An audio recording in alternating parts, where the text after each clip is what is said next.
आज सबसे ज़्यादा परेशानियां या सबसे ज़्यादा क्रम देखा जाता है तो ये देखा जाता है कि हम इंतजार में बैठे रहते हैं कि परमात्मा कुछ करेगा, परमात्मा कुछ करेगा, पर परमात्मा तो कहता है कि मैं करने को तैयार बैठा हूं, तू आगे तो बढ़। जब तू आगे बढ़ेगा, कदम बढ़ाएगा तो मैं खुद करूंगा। और ये संवाद हमारे यहाँ एक बार तुलसीदास बाबा गंगा जी के घाट पर बैठे हुए थे और वो लिख रहे थे, सिया राममय सब जगह जाने, पूरा संसार राममय। तुलसीदास जी ने चौपाई लिख दी। उठ के जाने लगे तुलसीदास बाबा, और तुलसीदास जी जब उठकर जाने लगे रिटर्न, तुलसीदास जी जब उठकर जाने लगे तो एक छोटा सा बच्चा दौड़ कर आया, और छोटा सा बच्चा दौड़ कर आकर, बाहर का बढ़ रहा है अंदर का बढ़ा, छोटा सा बच्चा दौड़ कर आया और छोटा सा बच्चा दौड़ कर आकर कहता है, बाबा उधर से मत जाना, सामने से एक बेल आ रहा है और वो नंदी, वो वृषभ, वो बेल तुम्हें मार देगा, वो नंदी तुम्हें मार देगा, तुम उधर से मत जाओ, तुम उधर से बिल्कुल निकल कर मत जाना, नहीं तो वो नंदी तुम्हें मारेगा।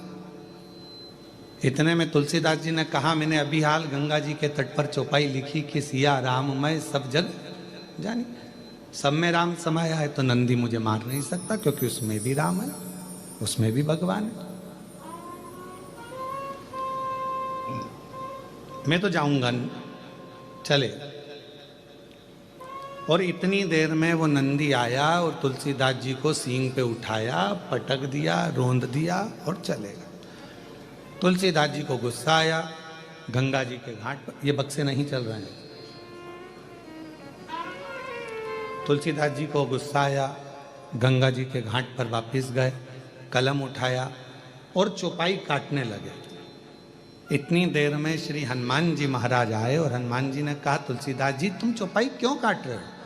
कहा, मैंने लिखा कि सिया राममय सब जग जानी, जब मैंने सब में राम देखा था, नंदी में भी राम देखा था, बेल में भी राम देखा था, उस वृषभ में भी राम देखा था, तो उस बेल ने मुझे क्यों मारा?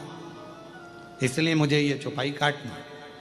तो हनुमान जी बोले, तुम बेल में राम देख रहे थे, वो छोटा सा बच्चा आकर बताया, उसमें राम नजर नहीं आया कि उधर नहीं जाना है, वो रास्ता बेकार है, वो रास्ते में कोई खड़ा हुआ है, मार देगा तुमको, तुम्हें काट देगा। अगर कोई बच्चा आकर बता रहा है तो उसमें भी तो राम दिखना चाहिए। हम संपूर्ण ब्रह्मांड में राम देख रहे हैं, पर जो हमारे नज़दीक में है, जो हमारे पास में है, जो हमारे करीब में है, हम उसमें परमात्मा का दर्शन नहीं कर पाते। पितृपक्ष चल रहा है, श्राद्ध चल रहा है, हम पितरों में भगवान देख रहे हैं जो चले गए, और जो घर में माँ बाप बैठे हुए हैं उसमें हम भगवान देख ही नहीं पा रहे।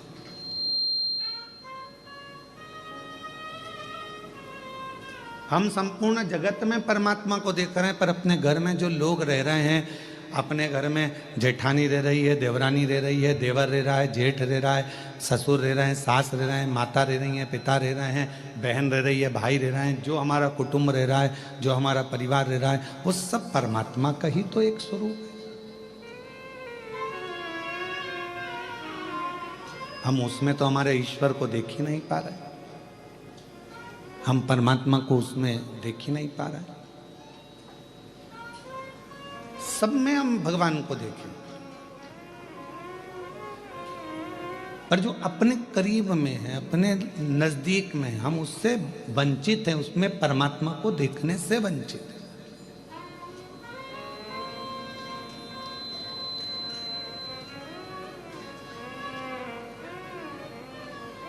भूख, भोजन और भय, क्या क्या चीज है? जम के बोलो। भूख, भोजन और भय, ये तीन चीजें हैं। और ये तीनों चीजें व्यक्ति के जीवन में कब समाप्त होती है? जब तक भगवान नहीं मिलता तब तक। परमात्मा नहीं मिलता तब तक। भगवान की कथा में आपका मन लग गया, भगवान के सत्संग में मन लग गया, भगवान के भजन में मन लग गया, शिव जी की आराधना में मन लग गया, तो फिर तुम्हारी भूख भी चली जाएगी। यही कि यही अपने कर्म के प्रति भी, तुम्हारा मन पढ़ाई में लग गया, तुम्हारा मन कार्य में लग गया, तुम्हारा मन अपनी नौकरी में, सर्विस में, व्यापार में, जो तुम लगनता से काम में लग गए, और तुम्हारा दिल यदि काम में लग गया तो तुम्हें भूख नहीं लगेगी, भूख नहीं लगेगी। पत्नी भी फोन कर कर बोलेगी 1:30 बज रही है, 2 बज रही है, टिफिन भेजा है, कब खाओगे, क्या हो गया, कब आओगे, बार बार वो फोन लगा रही है। पर उसको कौन समझाए कि जब व्यक्ति एक लगन से कर्म के प्रति जागृत हो जाता है, एक लगन से कर्म करने लगता है, परमात्मा की कथा सुन रहा हो, भजन कर रहा हो, कीर्तन कर रहा हो, या अपने कर्म को कर रहा हो, तो उसकी भूख अपने आप चली जाती है, अपने आप चली। फिर दूसरे नंबर पर बताया कि दूसरे नंबर पर जाता है भोजन।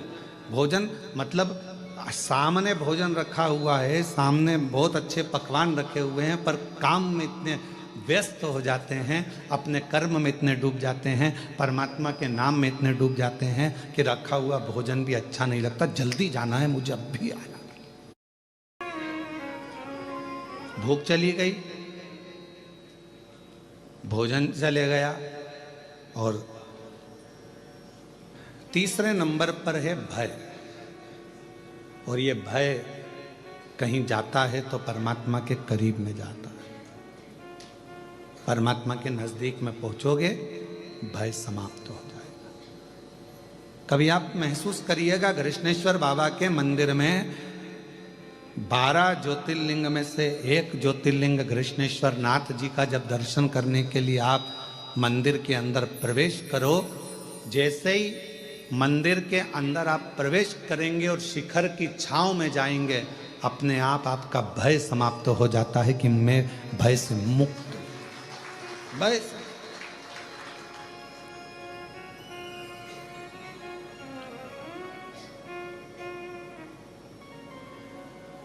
भय कब लगता है? जब व्यक्ति अकेला होता है। छोटे से बच्चे का हाथ पकड़कर चलो, पूरे मेले में घूमना। कृष्णेश्वर बाबा का जो मेला भरा है ना, आपके आसपास में कोई मेला भरा है तो बच्चा साथ में रहे, अपने पापा के, अपनी मम्मी के, अपने भाऊ के, अपने पिताजी के और माताजी का, अपनी आई का हाथ पकड़ा हो और बच्चा सब दूर घूमेगा ना, तो उसको मेला बहुत अच्छा लगता है, खूब खुश होता है, सब्सक्राइब करें, कमेंट करें, लाइक खूब करें। आनंद लेता है। पर वो बच्चे का हाथ छूट गया, अकेला हो गया, अब वो मेला अच्छा लगेगा क्या उसको? जम के बोलो जरा, नहीं लगेगा। कोई उसको गुब्बारा ला कर देगा, अच्छा लगेगा, कोई उसको टॉफी ला कर देगा, अच्छा लगेगा। बच्चे को मेला कब तक अच्छा लग रहा है? जब तक वो अपने पिता का हाथ पकड़ा हुआ है, तो वो भय से मुक्त है। अब तो कोई भी उस बच्चे को मिलता है तो उसको भय लगता है, उसको डर लगता है। उसी तरह जब तक आप अपनी जिंदगी में एक बार अगर कृष्णेश्वर बाबा के दर्शन नहीं करे हो, तो समझ लो आप भय में पड़े हुए हो, और जिस दिन कृष्णेश्वर बाबा के दर्शन कर लिए, उस दिन भय से मुक्त हो गए। भय से। पिता है मेरा साथ में, मेरा बाबुल है साथ में, मेरा बाबा है साथ में, मेरा शंभू मेरे साथ में है।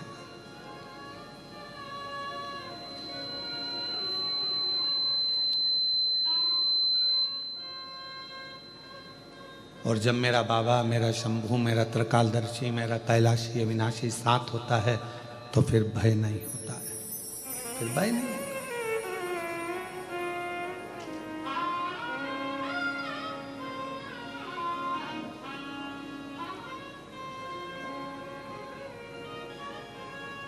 वो कहे रोज 1 लोटा जल चढ़ाते हो, शिव के मंदिर जाते हो, शंकर की शरणागति में जाते हो, मंदिर में 1 लोटा जल चढ़ाते हो, तो आप अकेले नहीं।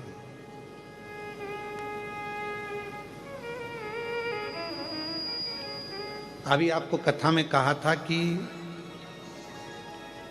भोजन 5 रात्रि हमारे पेट में रहता है, शरीर में रहता है। दूध जम के बोलो। 7 रात्रि हमारे शरीर में रहता है। दही 20 रात्रि हमारे शरीर में रहता है। घी गाय का 1 महीना हमारे शरीर में रहता है। और जो भगवान शंकर के मंदिर में जाकर 1 लोटा जल चढ़ाकर उसका आचमन कर लेता है, वो हर घड़ी हर पल शिव हमारी श्वासों में रहता है। हर पल रहता, हर घड़ी रहता।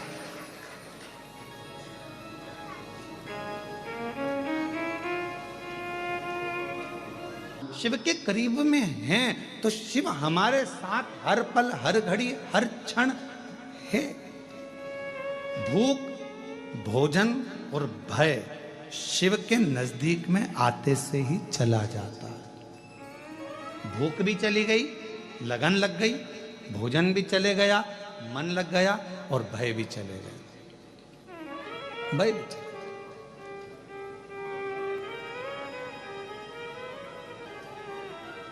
अब जब भगवान से लगन लगाकर बैठ गए तो पूरन पोली और आमटी भाएगी।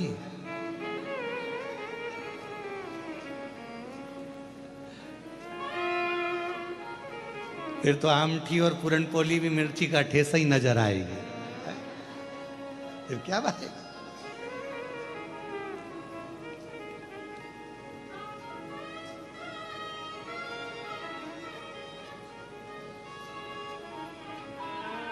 और एक बात और है, तुमचा मराठी भाषा चांगला आहे।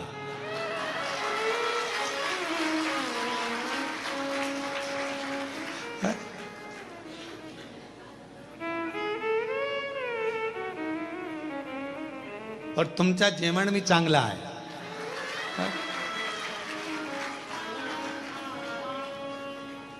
नारखेड़े जी या पाटिल जी, तुम लोग 1-1 महीना बांध लो हमको मराठी सिखाने के लिए।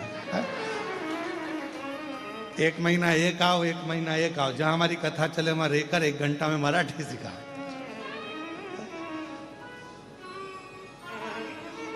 अब शिव के जितने करीब में हम कहेंगे कि फिर ना तो भूख लग रही है, ना भोजन भा रहा है, ना भय। अब होगा जो देखा जाएगा। तुम्हें अपना बना बैठे जो होगा देखा जाएगा। जब उससे लगन लग गई तो फिर अब क्या सोचना।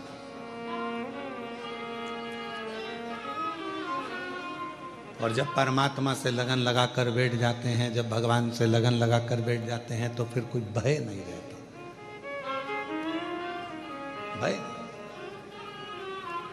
एक फ्लाइट उड़ रही थी, जा रही थी, बच्ची उसमें खेल रही थी।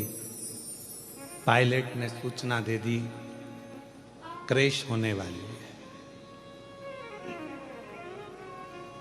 ये फ्लाइट क्रैश होने वाली है, ये सूचना मिली। और ऐसी सूचना मिली। जब सूचना मिली कि ये फ्लाइट जा रही है और ये फ्लाइट क्रैश होने वाली है, एक छोटी सी बच्ची को भय नहीं था, बाकी के सबको भय था। महिलाएं रो रही थी, पुरुष रो रहे थे, बच्चे रो रहे थे, पर एक छोटी सी लड़की नहीं रो रही थी। वो नहीं रो रही, वो खेल रही है। उस लड़की से किसी ने पूछा, तुम्हें मालूम है ये फ्लाइट क्रैश होने वाली है, सब मर जाएंगे, सब के प्राण छूट जाएंगे, तुम्हें मालूम है? लड़की कहने लगी, मैं जानती हूं कोई फ्लाइट मिलाइट क्रैश नहीं होगी। उस लड़की से पूछा, तुम्हें कैसे मालूम? पापा है, और मेरे पापा को मालूम है, मेरे पिताजी को मालूम है कि मैं इस फ्लाइट के अंदर बैठी हूं। जब फ्लाइट उड़ाने वाला तुम्हारा पिता होगा, उसको मालूम होगा कि तुम अंदर हो, तो वो फ्लाइट क्रैश होने देगा? पूरे दम लगा देगा कि इसमें फ्लाइट में मेरी बेटी बैठी है। तुम्हारी जिंदगी में दुख आया, तुमने शिव जी को 1 लोटा जल चढ़ाना प्रारंभ करा, समझ लो कि तुम्हारी जिंदगी में दुख आया है, मतलब फ्लाइट में तुम बैठे हो पर याद रखना फ्लाइट चलाने वाला तुम्हारा पिता कृष्णेश्वर महादेव है। क्यों सोचना, किस लिए विचार करना, क्यों सोचना? हम उस पे आधारित तो हों, हम उस पे आधारित ही नहीं हो पाए तो क्या मतलब का?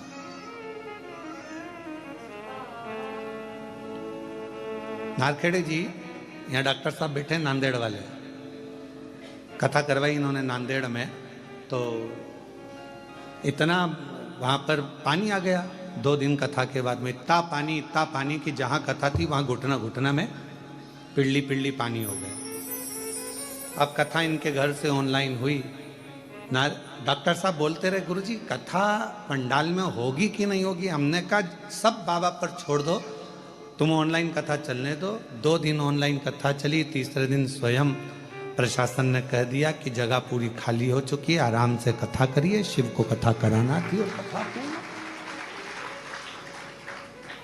हम जब तक ये सोचते हैं, हम जब तक ये विचार करते हैं कि घर में चला रहा हूं, कथा में करा रहा हूं, परिवार में संभाल रहा हूं, ये सब कुछ मेरा है, तब तक हम भय में जिंदगी जीते हैं। और जिस दिन हमने सोच लिया कि सब कुछ भोलेनाथ का, सब कुछ भोलेनाथ का, फिर भय नहीं रहता, फिर भय नहीं रहता।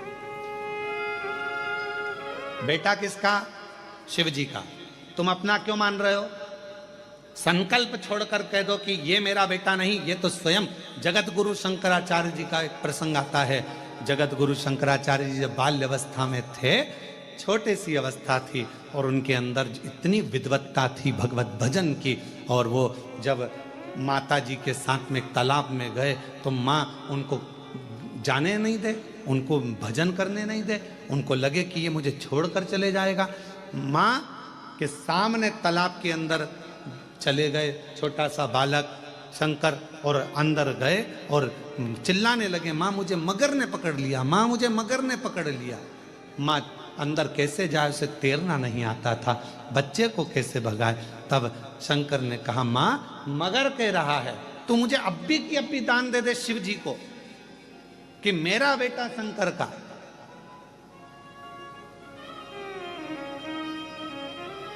तो बच जाऊंगा। शिव को दान दिया, शंकर का हो गया। आज वो पूरे विश्व में जगत गुरु शंकराचार्य जी ने 4 पीठों का निर्माण कर संपूर्ण जगत को आनंद दिया। हम सोच कर बैठे हैं ये घर मेरा है, ये जमीन मेरी है, जायदाद मेरी है, परिवार मेरा है, कुटुंब मेरा है, बेटे मेरी, बहू मेरी, पोता मेरा, पोती मेरी, नाती मेरे, पंती मेरे, सब मेरे अपने हैं। ये बेटी मेरी है, दामाद मेरे हैं, ये मेरा है, वो मेरा है। ये सारा भ्रम छोड़ दो। तुम्हें लग रहा है कि अब मेरे से कुछ भी नहीं सद रहा, तब हाथ में जल लेकर कह दो, अब शंकर ये तेरा बेटा है, ये तेरी बेटी है, ये तेरी पुत्री है, ये तेरा पुत्र है, अब तुझे संभालना है, अब मेरा नहीं है। अगर वो संसार सागर में, जैसे मार्कंडेय बाबा के लिए वर्णन किया गया कि मार्कंडेय जी की तो उम्र थोड़ी सी थी, और मार्कंडू जी ने कह दिया कि मार्कंडेय को शिव की भक्ति में लगा दो, उसके भरोसे छोड़ दो, उसके आश्रित छोड़ दो। जब उसकी औलाद हो जाएगी, उसकी संतान हो जाएगी तो वो संभालेगा। आखिरी में हुआ क्या, मार्कंडेय जी को उम्र प्राप्त हो गई, ऐसी उम्र की वो प्राण ना छूटे।